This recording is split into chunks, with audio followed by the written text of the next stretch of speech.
In humans, we know that the opioid effect is due to mainly to O-desmethyltramadol, which is that M1 metabolite. And it's been shown that that metabolite has about 200 times the affinity of tramadol for the opioid receptor. And we also know that there are humans deficient with the metabolic pathway that produces M1, and they don't get that much analgesia from tramadol. So it seems that at least in humans, the opioid effect is very important compared to the serotonin effect and the norepinephrine effect. And also that, again, it's not due to the parent drug, it's due to the metabolite.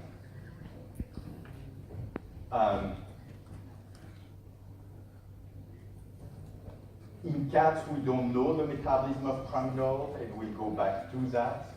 In dogs, we know that there are at least 24 metabolites from tramadol, 16 of which are phase 1 metabolites, and there is a number of different phase 1 reactions that produce these metabolites, and 7 are glucuronide conjugates, and 1 is a sulfate conjugate. So it's a very complex metabolism that has been shown in dogs, in rats, and in humans as well.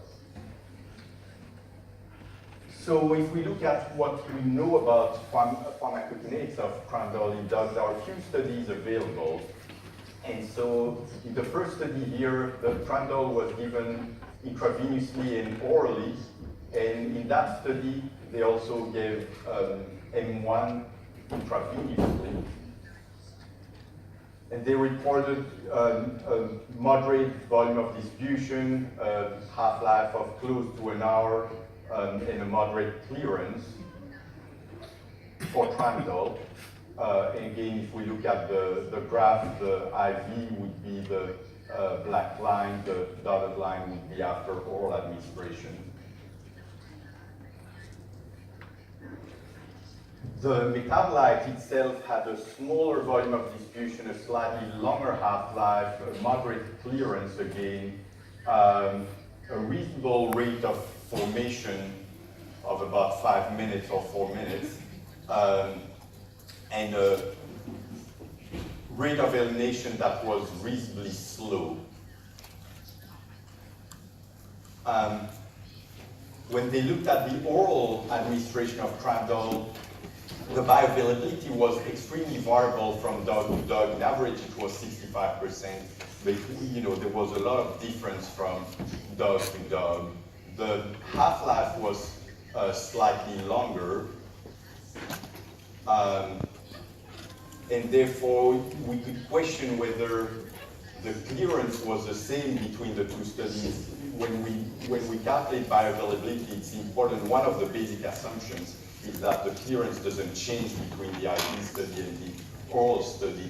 With that change in half-life, it would be questionable whether the clearance stayed the same, or another possibility is that there was a slow absorption of tramadol, and that what looked elimination was related to absorption still. In any case, the formation of M1 was a little slower. The elimination of the metabolite was about the same. And so when they looked at what would it take to, in terms of dose, to produce the minimum M1 concentration that has been reported to be effective in humans, which is around 10 nanogram per milliliter, they reported that it would take about 5 milligrams per kilogram every 6 hours, or 2.5 milligrams every 4 hours, and that's again oral administration, so IV would be a little lower than that. So probably higher doses than are used at least in the US, and certainly more frequent administration than what is currently recommended on clinical patients. The second study that reported pharmacokinetics after intravenous and epidural administration of tramadol. They report that the pharmacokinetics were similar for both ways, there was a good production of M1, and some differences with the previous study, which may be due to many factors, so that's not too surprising. Third study reported 3-dose IV, and interestingly, in this study, they didn't measure good concentrations of M1. So we have these two first studies that reported, yes, dogs seem to produce M1 to reasonable levels. And then we have, now that other study that said, we can barely measure M1 concentrations after Tramadol in dogs. And so this started, a discussion on whether dogs produce M1 or not.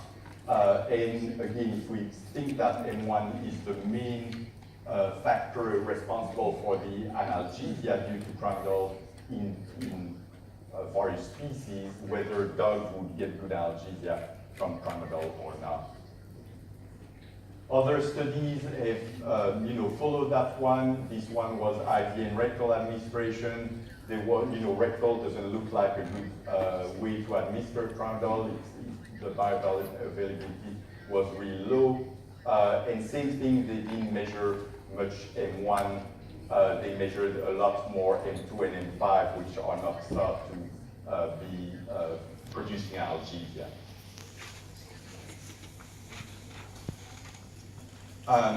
The same group looked at sustained release Tramadol in dogs, and again didn't look like it was a good idea.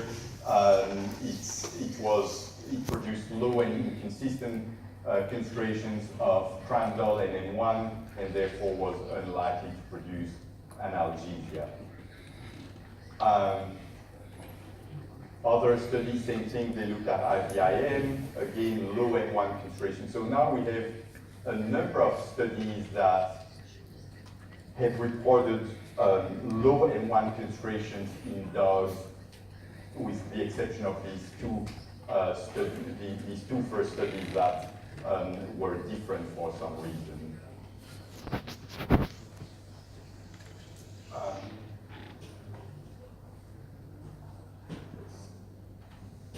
go over that. This is an interesting recent study in which they thought, well, maybe part of the problem is that M1 is metabolized too quickly, and so they tried some enzyme inhibitors to try to slow down the metabolism. And what happened is that the bioavailability of Tramadol was increased with these enzyme inhibitors, so it looks like the metabolism of the parent drug was slowed down, but they still didn't measure high concentration of M1, so they were able to increase the concentration of Tramadol, but not that of M1. So overall, when we look at the data available in dogs, I would conclude personally that it looks like it's well absorbed after IM administration, that there is variable bioavailability after oral administration, that after epidural, a lot is administered, is absorbed systemically, and so that would question whether epidural is a good way to administer Tramadol. You may as well give it IV probably, or IM.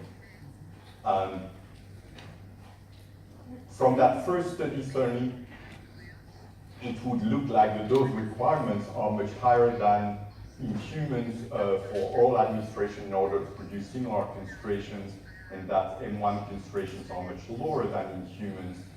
And then in most studies, the M1 concentrations were low, which again may suggest that the drug is not going to be that effective in dogs. And so the question is, why are these M1 concentrations low? Is it because of slow formation, rapid elimination, other metabolic pathways? And certainly some of the studies have suggested that this is likely. One very recent study suggested that the formation of M1 was slower in dogs than in cats and humans. but that the M2 formation was much faster than in cats and in humans. And so again, that idea that tramadol in dogs get metabolized a little differently, and that may decrease its analgesic efficacy in that species.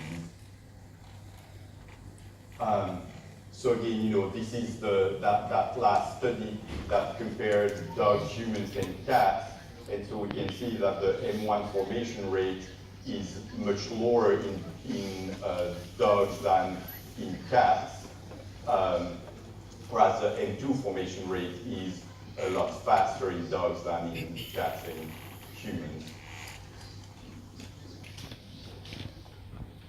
Moving on to cats, we did a study a number of years ago in which we gave IV tramadol and oral tramadol. We measured tramadol and the M1 metabolite. We modeled that, and we wrote a model that included both the parent drug and metabolite in the same model. So these are, some of the pharmacokinetic parameters that we came up with. So moderate volume of distribution, relatively long half-life in cats, and then a lower clearance than in dogs for tramadol. The rate of M1 formation was reasonably slow, with a half-life of about an hour. Oral, again, longer half-life of formation for M1 as well, so things go a little more slowly. Interestingly, the rate of formation of M1 in cats seems to be somewhat similar to the rate of formation in humans that are considered to be poor metabolizers of tramadol. But overall, the M1 concentration seems to be much higher than in dogs, which again may be due to poor elimination of M1. In humans, we know that M1 elimination requires through glucuronide conjugation, which, as we all know, cats are not very good at doing, and therefore maybe the elimination of M1 is much slower in cats than in some other species. Another study looked at IV pharmacokinetics in cats anesthetized for surgery. Overall, the PK were fairly similar to the study we conducted, and when they looked at M1 concentration, they were nice and high, similar to the concentrations of tramadol, which is again, fairly similar to what we found in the previous study. So overall, it seems that, in terms of M1, at least cats produce much higher concentrations than dogs overall. And so again, if we believe that M1 is responsible for a large part of the effect of tramadol, it would suggest that the analgesia from tramadol may be better in cats than in dogs.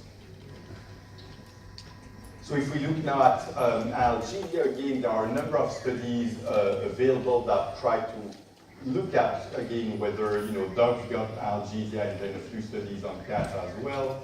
So in this study, they gave high dose of tramadol in dogs, and the effect was quite variable over time and from dog to dog. They got a significant effect after a few hours, but again, overall, if you look at the degree of variability, you could question whether that's going to translate into clinical effects or not. Another study, they gave a lower dose of tramadol, or they gave 2 doses of tramadol, actually, a lower one and 10 milligrams per kilogram IV, and in a different type of test, they essentially reported that tramadol didn't have any effect on the tail flick test, whereas the other 2 drugs that they tested in that study were effective at increasing latency.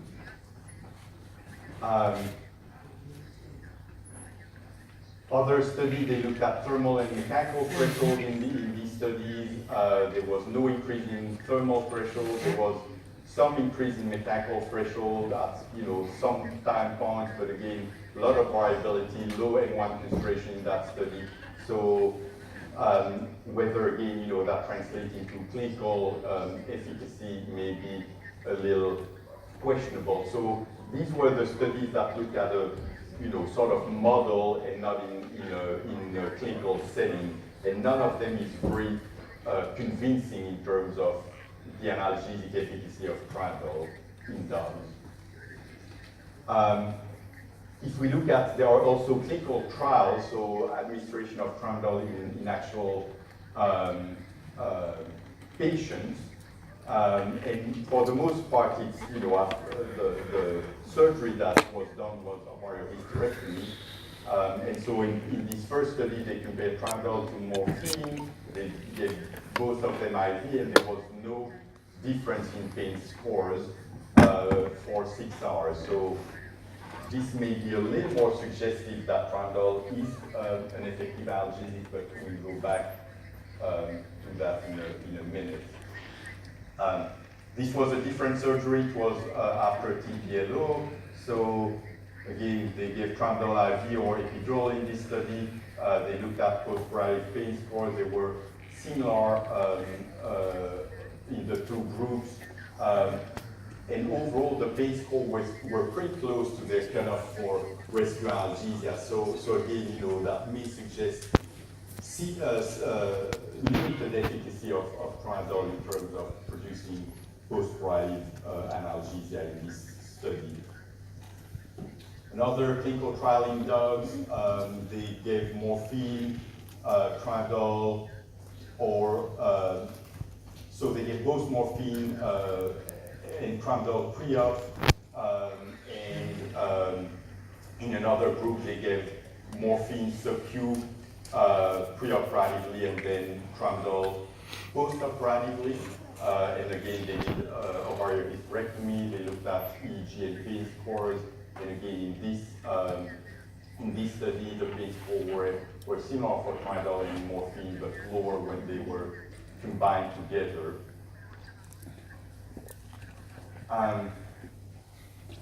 So again, other clinical trials, they looked at different endpoints. The Tramadol IV or sub-Q was producing similar mechanical threshold beta endorphins and interleukin 6, and the effect was short-lived. So skip on a few of them.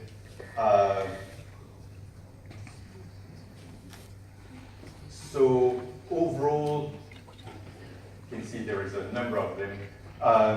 So overall, I think when you look at the clinical trials, they may be a little more suggestive that there is analgesic efficacy than the pain models. If we look at cats, we did a thermal threshold study in which we measured fairly good effects of Tramadol over time.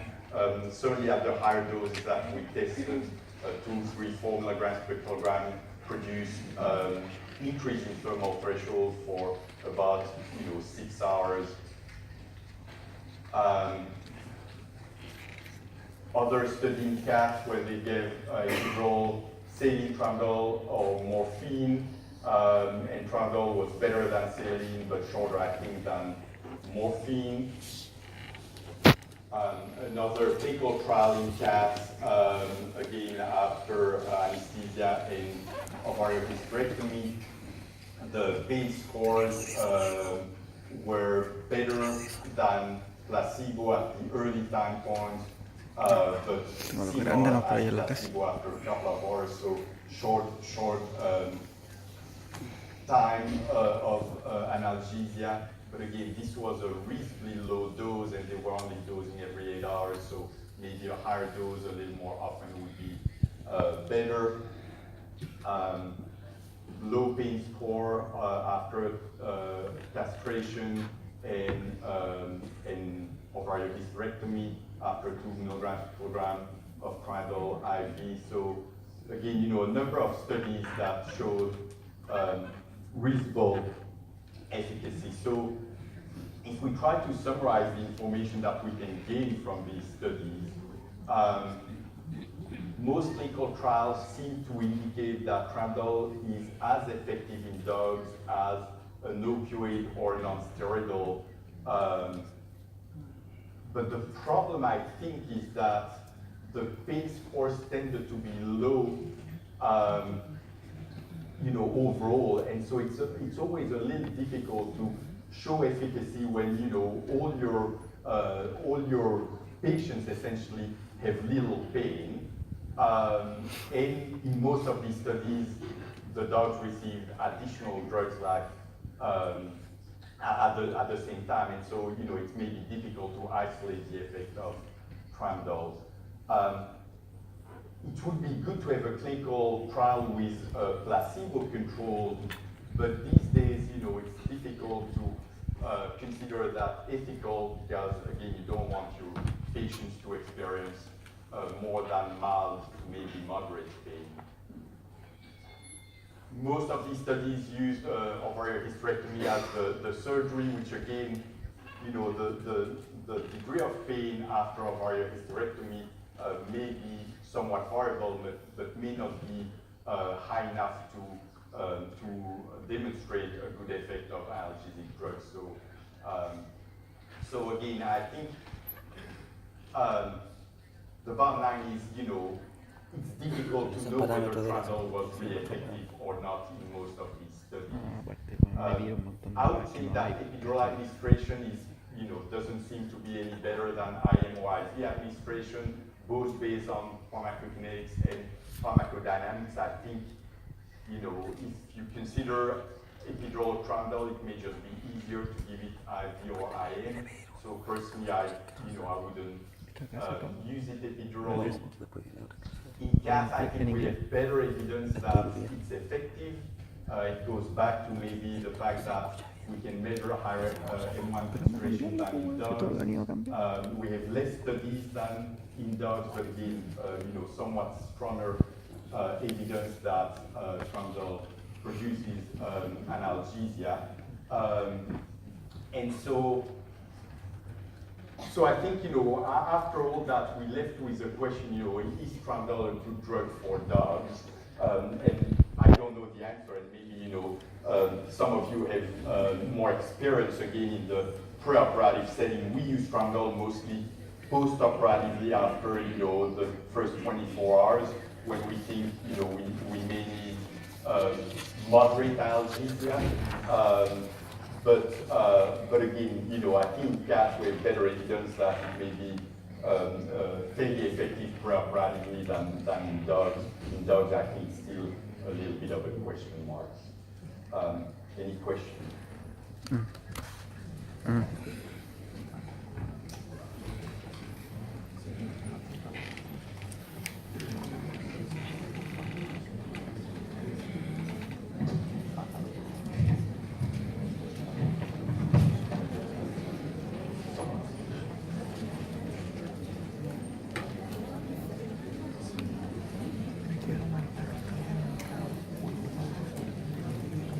Bueno, mi pregunta es sobre cuál es su opinión del Tramadol en los estudios clínicos hechos del Tramadol, donde se demostró alguna eficacia analgésica. Esa eficacia es debida a la inhibición de serotonina y la noradrenalina, más que el efecto opioide. ¿Cuál es su opinión sobre eso? Sorry, I lost the translation in the middle. I have a lot of static.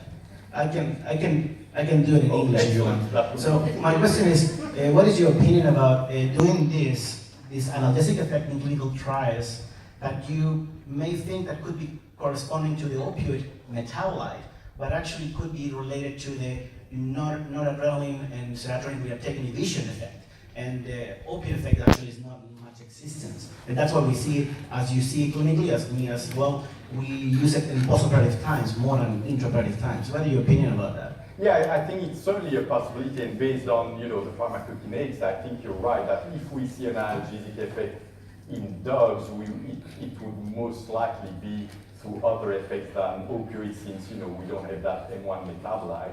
I think in cats it's different because we know the M1 metabolite is there. When I did that study at multiple doses in cats, they really looked like they were on opioids. So they had these dilated pupils, they behaved like cats on opioids, so they were euphoric and so on. So I had looked at these cats not knowing what they had received. I would have said yes, they received some sort of opioid. Obviously, it's more difficult to judge in dogs because opioids sedate them, but don't change their behavior that much.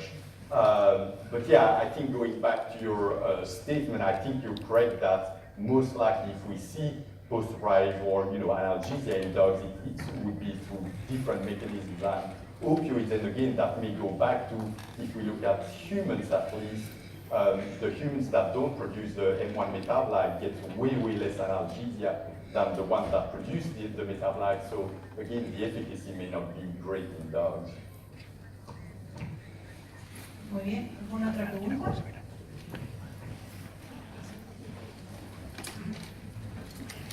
Buenos días. Más que una pregunta, yo quisiera hacerles como un comentario complementario acerca de la pregunta que hizo al final, en la cual preguntaba si realmente el tramadol se podría utilizar como un fármaco que sirva para las cirugías. En mi caso, yo soy de México y en mi escuela yo he utilizado el tramadol como preoperatorio, no solo en cirugías como la OVH, sino también en nefrectomías, en esplenotomías, incluso en lobectomía pulmonar.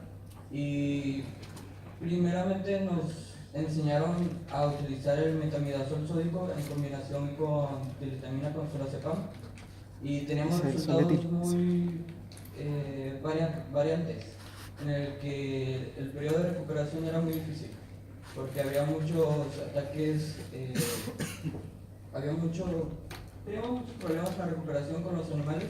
Entonces nosotros como estudiantes, como el tramadol es una forma muy fácil de conseguir, cambiamos el tramadol y la verdad los efectos que tuvimos fueron favorables, fueron muy buenos y lo utilizábamos, como usted dice, en dosis de 4 miligramos por kilogramo y lo utilizábamos intramuscular. Lo administrábamos 30 minutos antes de empezar la cirugía y nos ayudaba mucho para reducir la dosis que utilizábamos finalmente del fármaco y además lo utilizábamos al terminar la cirugía, igual otra dosis de 4 miligramos por kilogramo intramuscular y nos ayudaba mucho. La verdad es un fármaco que yo no tengo mucho confianza. Ese sería más que nada mi comentario. Como acerca de la pregunta al final que hice. Yeah, thank you. Again, it's interesting, and again, that may go back to, some of the results of these clinical trials that, suggested some efficacy. Again, is that through non-opioid mechanisms? Again, at this stage, my reading of the literature is, I don't know in dogs, we have really contradictory information. We know from most of the pharmacokinetic studies that again the M1 levels are low, but there were these two initial studies in which the levels were much higher. So does that mean it depends from dog to dog, or did they have breeds of dogs, or some dogs that were different in the two studies, and how is that represented in the general dog population? We don't know. And again, based on the clinical trials, there are certainly a number of trials that suggested that Tramadol was helping, and so I think again, based on that contradictory information, it's difficult to decide whether Tramadol is a strong analgesic or not. But based on your experience, it sounds that it's a reasonable analgesic. So. ¿Vos la última?